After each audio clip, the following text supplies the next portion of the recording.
first week of region play is now in the books, and we turn our attention to an even busier week 2 of region play. Last week, 9 teams total playing on Friday night. This week, we have a total of 12 games set to take place, and 10 of those will be AHSAA region contests as well. So a big night of high school football coming up this Friday night. 5 teams last week opened up region play with a victory. The rest of those teams that did not will be looking to bounce back this week with a win in week 2. And we've got some big storylines to talk about this week. You've got the Oak Mountain Eagles looking for their first 4-0 start in school history. The Shelby County Wildcats, who have struggled the last several years, haven't made the playoffs since 2009. They're coming off a shutout in their region opener, their first since the 2009 season, and they're also looking for their first 3-0 start since the 2008 season this Friday night as well. So some big storylines there. The Thompson Warriors and Spain Park Jaguars, they'll take place in our game of the week right here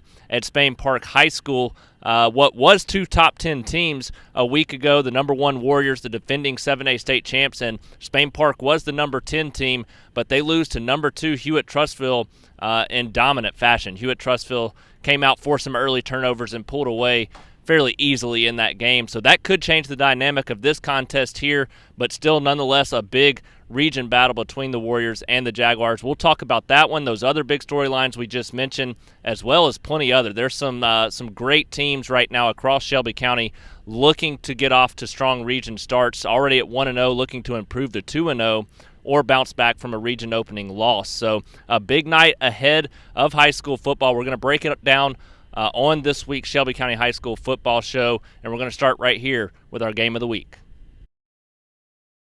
So we're going to start from where we'll be on Friday night. That's right here at Spain Park High School, where our game of the week is going to take place as the Jaguars play host to the number 1 Warriors, and Thompson's looked every bit the part of the number 1 team so far this season, obviously entering as the defending 7A state champs, and they've looked great so far, especially on the offensive side of the football. You look at what they've been able to do, scored 49 last week in a 49-7 win against Tuscaloosa County, dominated the week before against Sparkman as well in a 39-7 victory, and then week 1, 56-34 against the Oxford Yellow Jackets, the defending state champions in the 6A classifications, who are also rolling early in the season after that loss to Thompson to open the year. So Thompson looking the part so far. The only question mark early in the season during that first game against Oxford was the defense. What was expected to be the strong suit of the team so far this year struggled in that opener at times against Oxford, giving up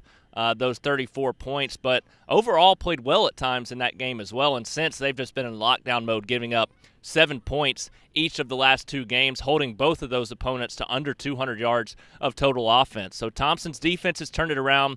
The offense is just playing outstanding under junior quarterback Connor Harrell, who stepped in place of Sawyer Pate, who was one of the best quarterbacks in history in the state last year. So a strong showing from Connor Harrell so far this year as he's taken the reins. But then you look at the weapons around him, so much talent on that offensive side of the ball. You look at J.B. Mitchell, Trey Roberson, Sam Reynolds, Ryan Peppins, who went off last week in that game against Tuscaloosa County, and then the 2 running backs in Jarrett Crockett and Brandon Franklin as well. So it's a loaded offense, and the defense has so many Division I players on it that are probably headed to SEC schools here in the next couple of years. So the number 1 team in the state for a reason. They've looked the part as the defending state champs.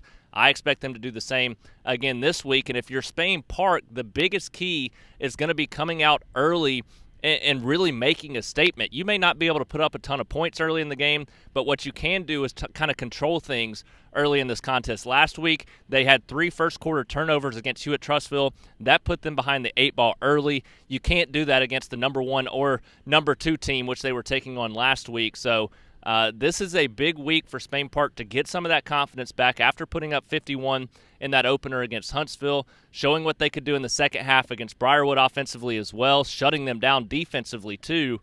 So this Spain Park team has showed potential at times, but they're going to have to come out early in this game and show what they have offensively, because they do have the weapons. You look at Justin Pegues at running back. You look at Bennett Meredith. He's been a little bit inconsistent at times, but has really shown a lot of positive signs as a junior quarterback and could possibly become one of the better quarterbacks in the state throughout the rest of the year, and definitely going in to next year, but he's got weapons around him too. Cooper Kelly, Jalen Ward at wide receiver, a pretty solid offensive line. So you expect this offense to continue to get better under Meredith. I've seen it personally a couple of times this year, his growth level. So that's something you want to see him bounce back from last week, help this offense have a big night against Thompson. It's going to have to start early. This team's going to have to take care of the football. You can't give up turnovers and give this Thompson offense, which is going to put up close to 50 points in every game this season, it seems like, you can't give them free possessions. So especially with your defense struggling last week against Hewitt-Trussville. So this is going to be one of those things that you need to look out for early in the game. If Spain Park's going to have a chance, they need to come out, really control things offensively early in that first quarter, really throughout the first half, limit what Thompson's able to do offensively by controlling the clock on the offensive side for the Jaguars. So all in all, you think Thompson's going to be the heavy favorite in this game after how Spain Park handled last week, but you never know. Like I said going into last week, I expected Spain Park to have a chance to pull the upset. Didn't pan out last week, but they do have the playmakers to possibly compete in this game and upset somebody that they're not supposed to throughout the season. I still think this is a Spain Park team that can battle for that third or fourth playoff spot with teams like Hoover, Vestavia, Oak Mountain, so on. Those are the three teams that are going to probably be battling for 3 and 4 after how Spain Park and Thompson and Hewitt-Trussville have started the season as the top two teams. But with three teams in the top three, with Hoover being the number 3 team in Class 7A Region 3, it's going to be a tough battle for everybody. This will be an important one for both of these teams to look to gain some confidence moving forward against difficult schedules. What's turned into an even bigger game, in my opinion, than our game of the week, arguably, is taking place just a couple miles down the road at Herbmont Park as the Oak Mountain Eagles will welcome the Vestavia Hills Rebels in a big region battle. And you look at Oak Mountain off to a 3-0 start, both sides of the ball playing some great football at this point in the season, coming off a big victory against Gadsden City last week, where they won 38-23. So Oak Mountain 3-0. Now they have a chance to get off to their best start in school history if they can win this Friday night and improve to 4-0. And that would put them at 2-0 in region play with that gauntlet still ahead against those top 3 teams in Thompson, Hewitt, and Hoover. So this is a big night for Oak Mountain, a team that honestly last year might have been scared of this moment, going up for a chance at school history. But you look at what the basketball team did in the spring, a lot of those guys on the football team as well, and they went on that strong run to the Final Four. You just get a sense of confidence at Oak Mountain right now from the athletes that are there, and that's something head coach Chris Bell told me going into the season. This team's not scared of those big moments. They're not scared of the best teams in this region this year. And if you're not scared of the likes of Thompson, Hoover, and Hewitt-Trussville, then you shouldn't be scared of a matchup with Vestavia Hills either. So Vestavia, they are coming off a tough battle against Hoover, came back, almost won that game, ended up losing 24-21 against the number 3 team in the state. So they're battle-tested with just one game under their belts. They didn't play their first 2 games of the season in non-region action because of COVID-19. Now they look to play for the second week in a row here against Oak Mountain, and what's going to be a massive game for both of these teams as far as region play goes. This is one with so many tough games still down the line for both teams. You want to make sure to win this region game, and if Oak Mountain, like we said last week going into that Gadsden City matchup, if they're as good as they thought they were coming into the season, they had a lot of confidence in the returning starters, 13 total returning starters, I believe, 16 guys with experience on last year's team. This is the kind of game that you have to win. If you're going to compete for that third or fourth playoff spot, you have got to win this game just simply because you have all of those difficult matchups ahead down the stretch against those top 3 teams in the state in the 7A classification. You look at Vestavia, though, they've controlled Oak Mountain the last couple of years, and it's been because of what they do defensively. And last week only gave up 24 to Hoover in a pretty tight, low-scoring game there against the Buccaneers. So you know they're going to come out ready to play. But Oak Mountain's offense always causes people fits, especially when they have experience at the key positions of running back, quarterback, and offensive line. And they've got all of that this year. Evan Smith back for his 3rd year starting at quarterback. You've got a guy in Judah Tate who went over 100 yards last week, can easily do that every week. And then you look at what Noah Young's been able to do at receiver. He's really come along the last 2 weeks with almost 200 combined yards the last 2 weeks. So a strong showing from him at receiver as well. That offense is really clicking, and the defense has given up 23 or less in every game so far this season. So I expect that to be a big key. I think Oak Mountain, with that experience, has a chance to make school history this Friday night, and that's something that will send shockwaves across Class 7A Region 3 that the Eagles are a legitimate contender.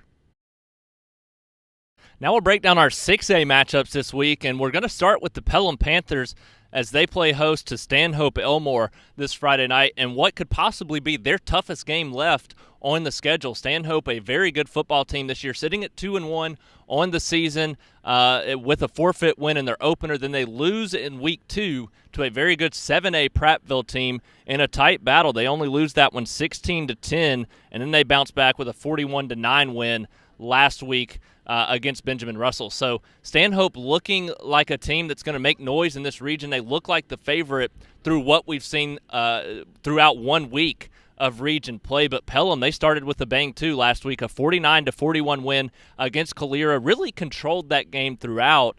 And then late, Calera made a surge. Boy, Tyler Nelson really came along there at quarterback. Kobe Prentice at receiver for the Eagles. We'll talk a little bit more about them here in a few minutes. But Pelham was able to respond. They answered that call from Calera. They closed out that win 49-41, and the offense looked great. Dylan Peterson, the second week in a row that he went for 150-plus, had 3 touchdowns, had a 4th touchdown called back there as the running back is really starting to click into gear after a tough injury a season ago. So now he's back. You've still got Gabe Gamble at running back, who was a 1,000-plus yard back a season ago for the Panthers. And then you've got guys like Walker Lyles, Darius Copeland, Chase Christian, a few other guys there at receiver or athlete. They can play all over the offense.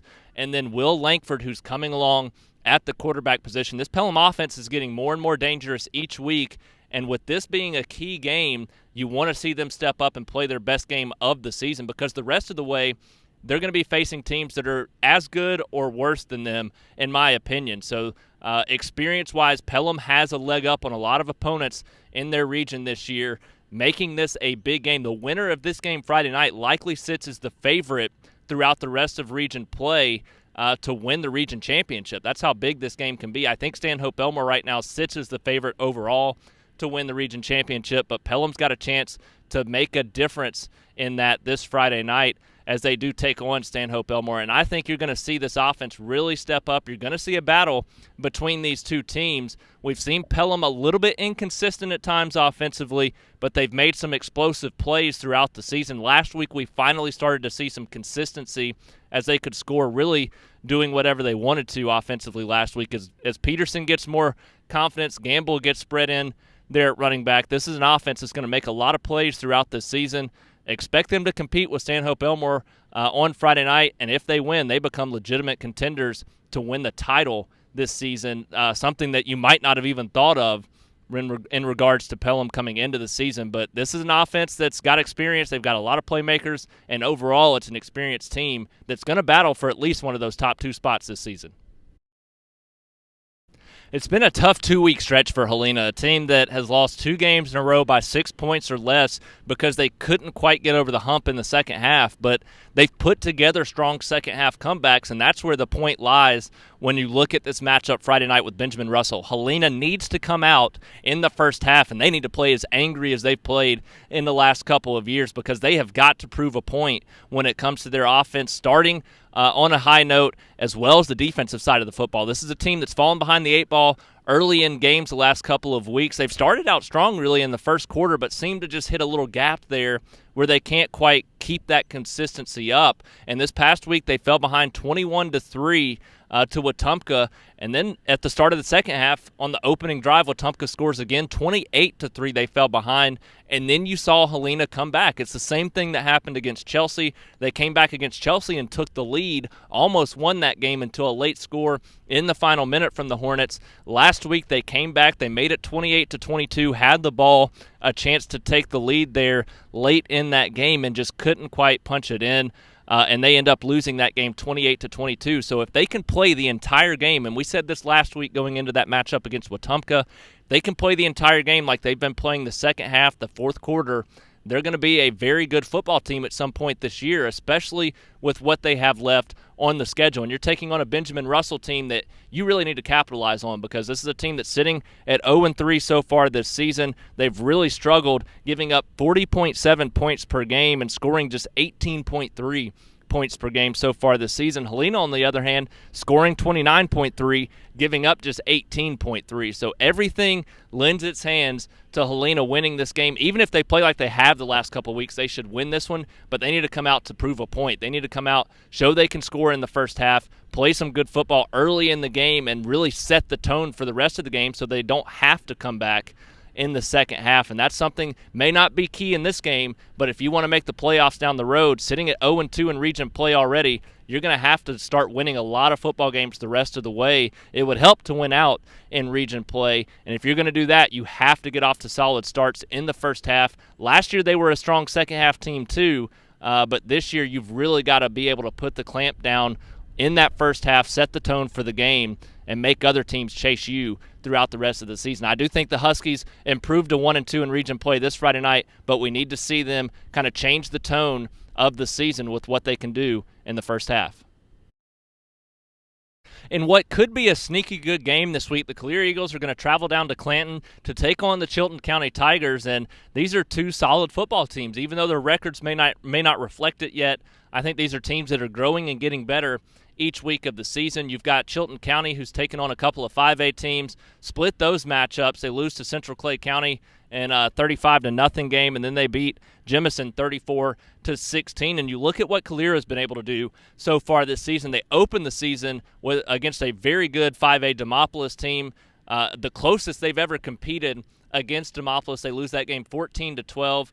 Week 2, they get their game canceled at the last minute, didn't prepare for number 1 Mountain Brook at all, and they end up taking them on Saturday night after the game against Jackson Olin on Friday night was canceled. They lose that one 31-14, but fell behind 31-0 in the first half, bounced back in the second half with 14 unanswered, and a strong second half showing, and that's what's been key. They showed a strong second half last week as well, fell down pretty big to Pelham in a big region matchup. The region opener there, and they come back and almost win that game. They had a chance late with an onside kick attempt to get the ball back. It didn't quite bounce their way, but they lose that one 49-41. So the offense really came along and gained a lot of confidence after struggling the first 2 weeks against two really good defenses. Last week against a Pelham defense that's also pretty good, still a little bit young, but had a lot of experience. Calera came out. Tyler Nelson gained a ton of confidence, had more than 300 yards passing. Kobe Prentice had more than 150 yards of that on the receiving end at receiver. So you've got this Calera offense gaining a lot of confidence. The defense still needs to grow, but through those first couple of weeks, they showed some promising signs as well. That was a tough Pelham offense that they faced last week. So this week they get a Chilton County team, and I think these two teams, you may have slightly more veteran experience at Chilton County, but Calera, they've got a lot of young guys on that team, a lot of experience that is young. So I think this is a Calera team that they not only played a lot of these young guys as freshmen and sophomores last year, but now they've got a lot of sophomores and juniors back with experience this year, and we've seen them gain confidence each and every week so far throughout the season. This is going to be a tight battle. I don't know which way it's going to swing there at the end of the game, but the way that Calera has looked, I would not be surprised if they go ahead and pick up that win against the Tigers this Friday night, mainly because of what I saw from Tyler Nelson there, the sophomore quarterback last week, and finding Kobe Prentice. They've got a few other offensive playmakers, Chris Cotton, a couple other guys that can make some big plays. So if that offense comes out ready to play in the first half like they did in the second half against Pelham last week, you could be looking at an Eagles victory at the end of Friday night.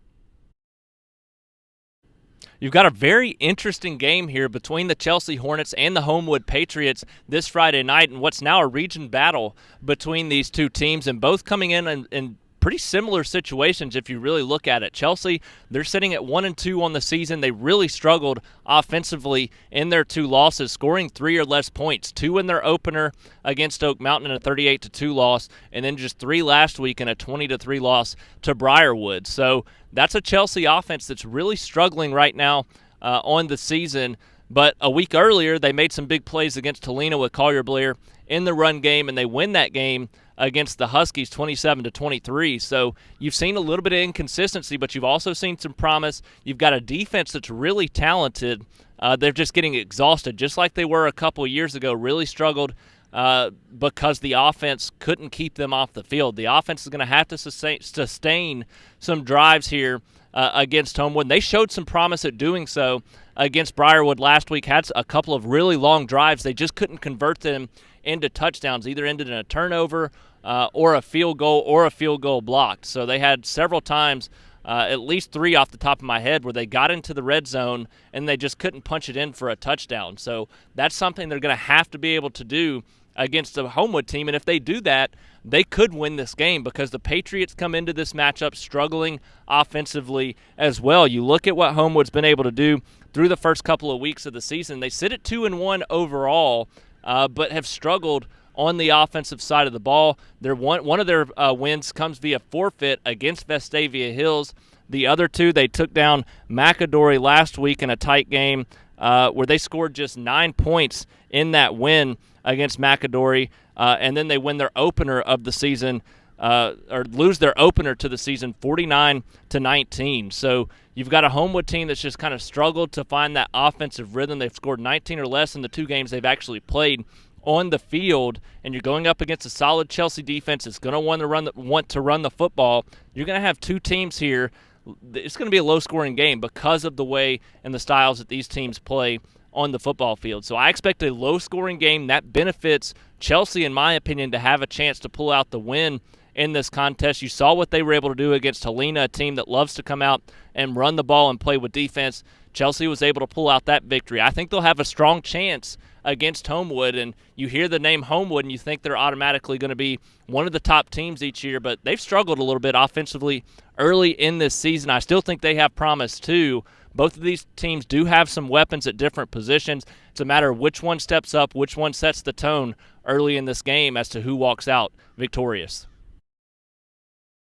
Our final 6A game to talk about is going to come just down the road here from Spain Park. That's at Briarwood Christian School as the Lions get set to host Woodlawn in their home opener for the 2020 football season. And this is a game Briarwood should have no trouble with, especially from what we saw from them last week against Chelsea in that 20-3 win. They've really played well the last few weeks of the season to open the season, really. They started with a strong victory last week, pick up that 23 win. The week before, they lose to Spain Park 21-14, but that was a game they led 14-0 at the half and just couldn't quite make a defensive stop in the second half to win that game. So they could easily be sitting at 3-0, and 2 of those wins, Fort Payne and Chelsea, are 6A wins and almost took down a 7A team. So this is against a familiar foe in Woodlawn, a team they used to be in the same region with in 5A. Both moved up to 6A in the offseason and now get to set to battle against each other this Friday night. And this is a Woodlawn team that has struggled early in the season so far, a team that has lost by a combined 155-19 through their first 3 games, sitting at 0-3 on the season. You've only scored 19 points so far this season, coming off a shutout loss against Mountain Brook. It's going to be tough against this Briarwood defense. It's been physical all year long to put up a lot of points in this matchup, especially coming off the confidence boost that the Lions got last week against Chelsea. I expect Briarwood to pull away in this game. Defense giving up 14.7 points per game right now through a very tough schedule so far against teams that are either a classification or 2 classifications higher than them a season ago. So I think the Lions come out, they set that tone defensively. You're going to see the offense play the best game that they've played so far this season, which is going to be key because they do have some difficult matchups coming up where that offense is going to have to start playing better and better in the passing game. You see what Christopher Vizina, the quarterback, the relationship he's started to form with Carson Donnelly, that's been key. Those 2 are going to have to be able to make big plays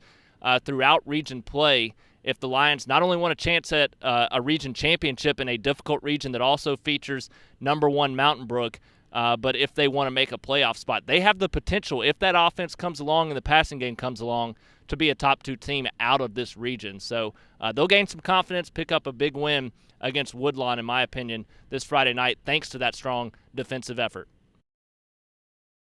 A win on Friday night for the Shelby County Wildcats would be the ultimate confidence booster moving throughout the rest of region play. This is a Shelby County team that hasn't made the playoffs since 2009. We talked about that at the top of the show, and they haven't posted a shutout until 2009, until last week. So that's obviously an omen, a positive sign if you're the Shelby County Wildcats looking at that. They won that game last week against Sipsey Valley 35-0 in that first shutout since the 2009 season, and now they have a chance this week to make a little bit more history. They haven't started 3-0 since 2008. Had that chance this Friday night as they take on Selma, and it's a big opportunity. This is a Selma team that's been a little bit inconsistent early in the season. They lose their opener to 3A Southside Selma in pretty dominant fashion, but they are coming off a 42-26 win against a decent Marbury team this past Friday night. So you've got both these teams coming off a little bit of a confidence booster last week, but Shelby County, they've won with the defense through the first 2 weeks of the season, made a defensive stop against Montevallo in a 20-18 win, shut out for the first time since 2009 last week in a 35-0 win against Sipsey Valley, giving up 9 points per game right now defensively. I would expect that you're going to see the defense continue to roll along. The offense continues to do what they do best. You look at guys like Raheem Montgomery, Tyrese Goodman, and others that are making plays with their legs. This team racked up more than 400 yards rushing last week against Sipsey Valley, so they know how to control the tempo of the game, keep the ball away from the opposing offense, and that's going to help your defense be even better from a rest standpoint as well, because several of those guys are playing on both sides of the ball, so not having to play as much defense is going to help your defense play better. So that's the key to me in this game. If Shelby County's defense continues to play the way they have, then they should have that first 3-0 start since the 2008 season. It's not going to get any easier this week for the Montevallo Bulldogs. Coming off a 63-31 loss against American Christian Academy, they now get the number 2 team in Class 4A in another region matchup in Bibb County. So another tough, difficult matchup for the Bulldogs as they sit at 0-3 on the season, including a forfeit loss to open the season, the loss to Shelby County by 2 points a couple of weeks ago, which they showed a lot of positive signs in, and then against American Christian last week. Again, a game I think they showed some positive signs in, especially in the first half. They were tied 7-7 with the number 1 team in the state at the end of the first quarter. Really played well at the half too, or going into the half. They were down 34-14, but that game was much closer to that midway through the second quarter. It was 20-14. So that's kind of where it took a turn. And this is a Montevallo team that's still very young and inexperienced, but they have a lot of athletes. You look at guys like Orlandis Weeks, Cameron Goins, as well as several others. They have athletes on the field that can make plays on both sides of the ball. So they're going to continue to get experience, especially at the quarterback position, and defensively, they'll get better and better as the season goes along. And like I said going into last week, they get their 2 most difficult games out of the way early, and they're showing positive signs so far throughout the first 2 games of the season. They continue to do that, even if they lose this game against Bibb County, which you would expect to happen. You never know, but just judging by the season so far, you would expect that to happen again this Friday night. But if they continue to show positive signs, they could have a chance to win the rest of their region games, because their region the rest of the way features teams that are probably about the same level of competition as them. So this is a big chance for Montevallo to gain some more confidence against the number 2 team, get your toughest 2 games out of the way, and you may have a strong chance to finish as the 3rd team in a region that features the top 2 teams in the state. That would be pretty impressive under first-year head coach Blake Boren and a team that has a lot of guys that weren't even playing football a season ago. So remarkable things being done there at Montevallo already this season. I expect them to continue to show that growth and then have a chance to make a strong run in region play the rest of the way. The day is finally here. The Vincent Yellow Jackets get to kick off the season this Friday night as they travel to Horseshoe Bend, and this is a time that they're excited about. They haven't gotten to play a game this season, sitting at 0-3 because of forfeit losses, and now they get a chance to finally suit up and take the field. You can't put that into words as they finally get to compete against another team after COVID-19 wreaked havoc on this team.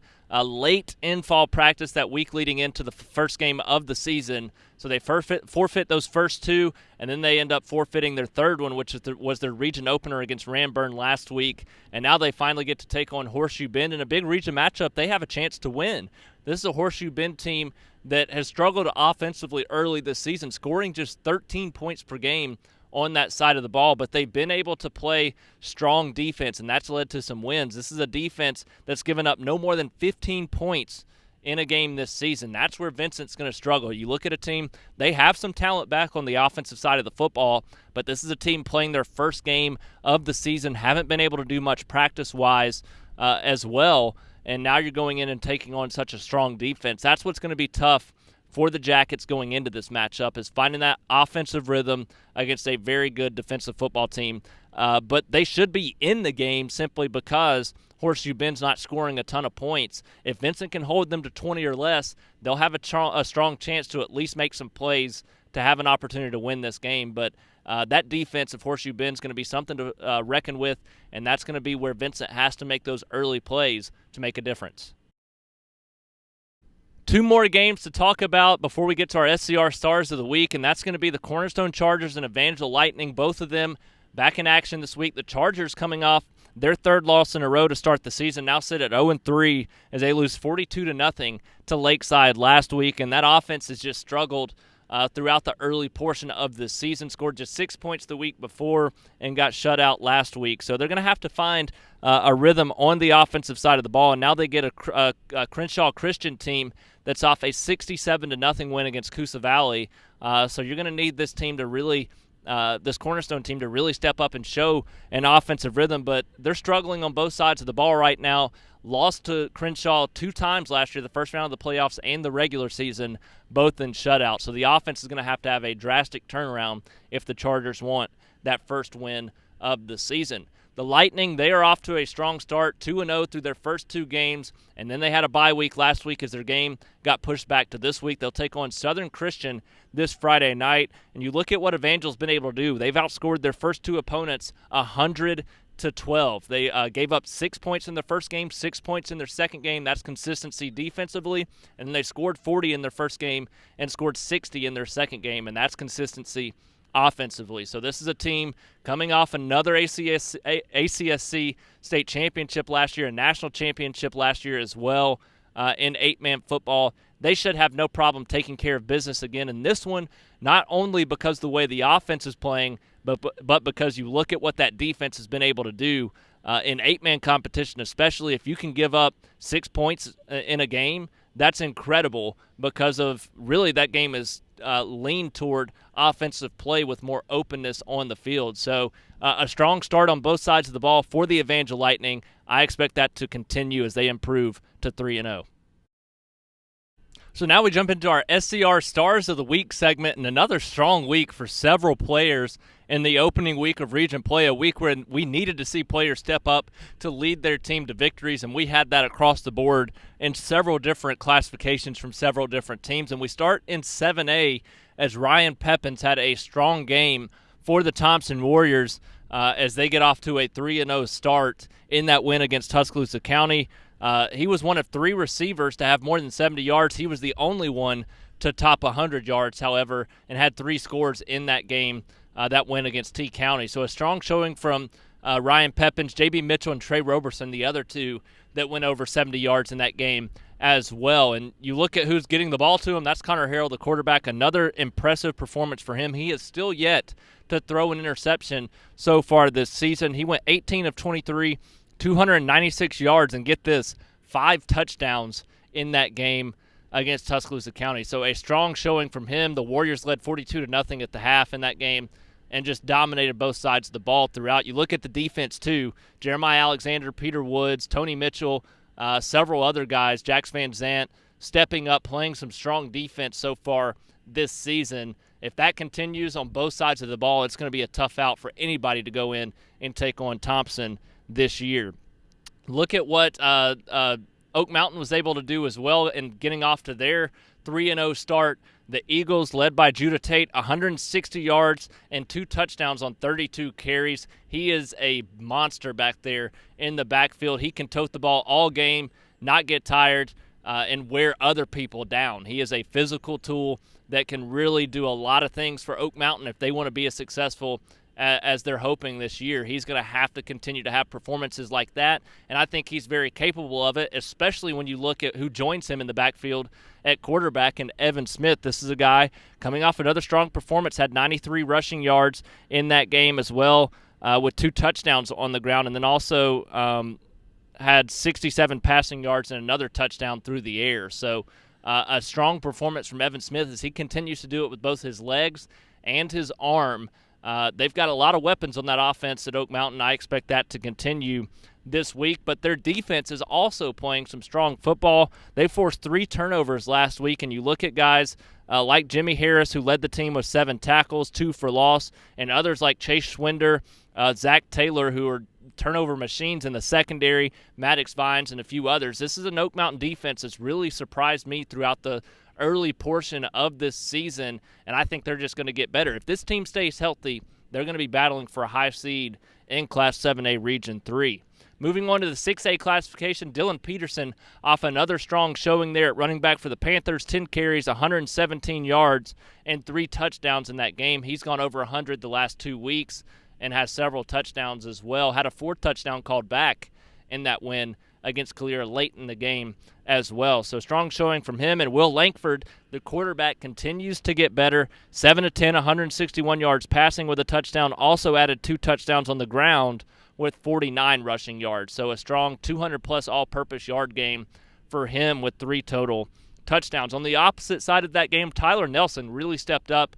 We heard from the coaching staff that he had the potential to have a breakout year, and I think in the second half of last week, if it's going to happen, that's what sparked it, because he had 342 yards and 4 touchdowns passing in that comeback attempt for the Eagles against Pelham. And a big target and reason why he was able to be so successful was Kobe Prentice at receiver, who had 7 receptions for 136 yards and 3 touchdowns in that game for Calera. So a strong offensive showing from those two. Chris Cotton also stepped up to help out with 14 carries, 2 TDs, and 72 yards on the ground rushing. The Helena Huskies, another tough loss for them, but they continue to battle, and that's what you got to like about this team. If they can play the way they have been playing in the second half, in the first half, they'll be just fine moving forward, and that's going to start with the running backs Marquise Johnson and Kobe Hughes. Both guys had strong games this past week, 112 yards for Johnson, 80 for Hughes, for 202 combined yards between those two guys. Those are the two that have to be carrying a load for the Huskies this season. They really need to take care of the football and run hard. If they continue to have success and can do it from the start of games, then you're going to see a Helena team that has success moving forward down the line. The Briarwood Lions, they continue to be led by linebackers Tyler Waugh and Parker Hudson. Both guys had a touchdown. Both guys played strong defensively as well. Hudson didn't have a touchdown, but played really strong in the Wildcat offense. The opening drive of that game, ran the ball several times and put Briarwood down inside the 10-yard line, where Waugh finished off his first touchdown and then scored another touchdown later in that game as well. So 2 weeks in a row that Waugh has had 2 touchdowns, been one of the leading tacklers in the state so far this year, and Parker Hudson made some very big defensive plays in that game, as did Alistair Harris there in the secondary. So a strong team for Briarwood with those defensive guys so far this season for Briarwood. And then you look at Shelby County. This is a team, their defense has just played outstanding this year, giving up 9 points per game, coming off a game where they pick up their first shutout since the 2009 season. We expect them to make the playoffs for the first time since then this year too. So a positive sign to see your defense playing so well early in the season, giving up 9 points per game so far. And then Raheem Montgomery, Tyrese Goodman. This is an offense that ran for 400-plus yards last week. Those two guys are a big reason why. Raheem Montgomery's been an animal to take down. He is a force at running the football and fun to watch do so as well. So he's going to be exciting for the Wildcats moving forward if he can stay healthy. And another strong running back in the county, Joseph Anderson, coming off an impressive game against the number 1 team in the state. Anderson had 33 carries, 228 yards, and 2 touchdowns, as well as 44 yards receiving there for the Bulldogs last week in that 63-31 loss. If he plays that way against Bibb County and moving forward, you're going to see Montevallo have a strong chance to make the playoffs this year. So that's going to do it for our SCR Stars of the Week segment. We'll be back with more big names to mention next week. I expect some standout performances with 12 total games going on this week. We'll have plenty of guys sticking out and making big-time plays. That's going to do it for this week's Shelby County High School Football Show. Appreciate you guys, as always, for tuning in. Make sure you hit the like button, share the post, and continue to tune in each week throughout the high school football season as we break down and preview every game coming up, look back to the week that was, and talk about the best players from across Shelby County. So it should be another exciting week of region action this Friday night. Plenty of games to talk about and get excited for, including our game of the week here between Spain Park and Thompson. You've got Oak Mountain looking for that first 4-0 start in school history. Shelby County looking to get off to a 3-0 start for the first time since 2008.